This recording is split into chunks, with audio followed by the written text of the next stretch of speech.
नमस्कार, मैं Aditya the news 20 के साथ। जिस प्रकार सागर की धरा पर विरले विरले संत आ चुके हैं, कईयों की भागवत कथा भी चल रही है, बागेश्वर धाम की भी कथा चल रही है। वहीं पर एक और संत दादा गुरुदेव जो नाम से प्रचलित हैं, दादा गुरुदेव भैया जी के नाम से प्रचलित हैं।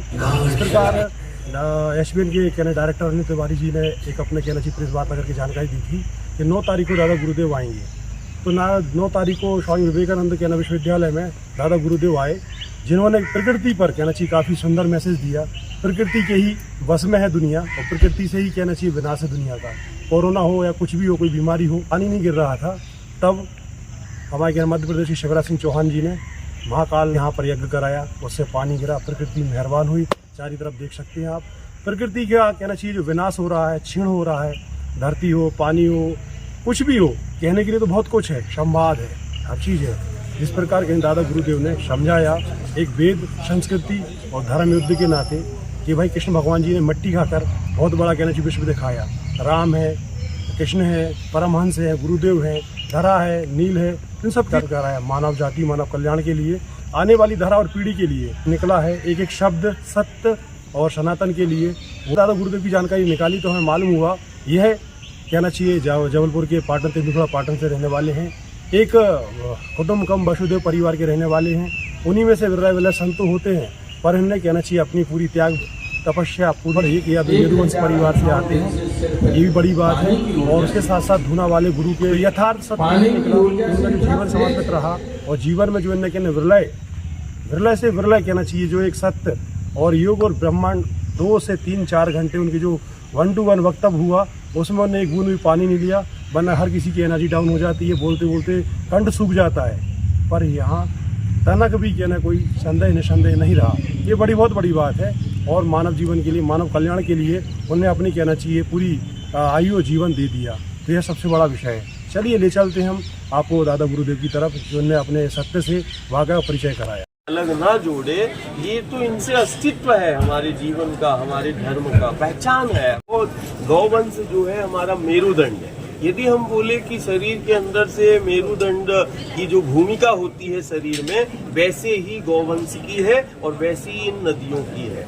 और अज्ञानता के कारण चाहे नर्मदा का या गंगा का शुद्धिकरण हो, बात ये राज्य और केंद्र सरकारों की नहीं है, बात ये समाज की है कि हमारी गलत जीवन शैली के कारण, गलत आचरण के कारण, जैसे नर्मदा का 80% जो जहर मिल रहा है वो रासायनिक खेती से मिल रहा है और 30% जो शहर आते हैं उसके नाले मिल रहे हैं। तो नाले से 30% है। हमारा कहीं जीवन शैली है कि माटी में जहर मिला के हम जीने की बात कर रहे हैं और फिर इसके बोल रहे हैं कि नर्मदा जी का शुद्धिकरण कैसे। ये आपका मैसेज है नेताओं को या सरकार को?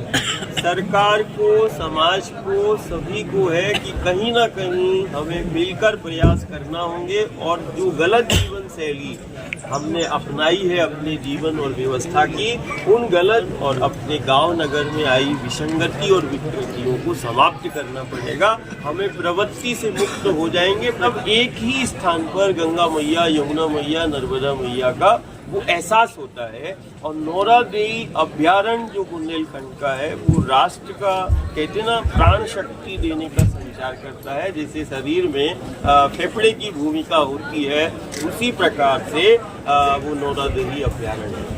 हम सागर में हम काफ़ी समय से है, तो देखो कितने आनंद से हम बैठे हैं। हमें किसी प्रकार का कोई थकान नहीं, हमें किसी प्रकार का कोई कमजोरी नहीं। हम यही दुनिया को व्रत के माध्यम से बताना चाह रहे हैं कि जो अपनी माटी के समीप है, जो अपनी प्रकृति के समीप है, वो सबसे बेहतर और सबसे सुरक्षित उसी का जीवन है जो अपनी माटी से जुड़ा है। जो है आज निमाड़ मालवा और चाहे अपना महाकौशल हो, बुंदेलखंड हो, विंध्य का परिक्षेत्र हो, धीरे धीरे सभी जगह बुंदेलखंड की हो या अलग प्रांत की हो, धीरे धीरे पत्थर हो रही है, बंजर हो रही है और खत्म हो रही है। इस प्रकार आपने कहा है झील, लाखा बंजारा झील जो है सागर की पहचान ही नहीं, सागर का अस्तित्व है, सागर का वो जीवन है। तो आज अस्तित्व का और जीवन का संवाद हुआ है कि मिलकर जो है, जहां हम सागर के जीवन को, अपने अस्तित्व को बचाएं। लाखा बंजारा झील का चाहे शुद्धिकरण हो, चाहे उसके संरक्षण संवर्धन की बात आए, यही सबसे बड़ी सेवा और यही सबसे बड़ा धर्म हो जाएगा। और यही उस लोकनायक जिसको हम जल पुरुष भी बोलते हैं कि लाखा बंजारा एक ऐसा था कि जब आज सारी दुनिया जल को बचाने की बात कर रही है, सागर के अंदर एक ऐसा चरित्र था जिसने जल के लिए अपने बच्चों का बलिदान कर दिया। दूसरी बात मानव को महामानव बना देती है परिक्रमा।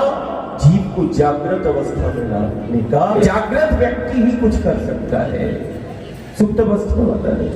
तो परिक्रमा क्या करती है? जीव को जागृत अवस्था में लाती है। परिक्रमा चक्रों का संतुलन बनाती है।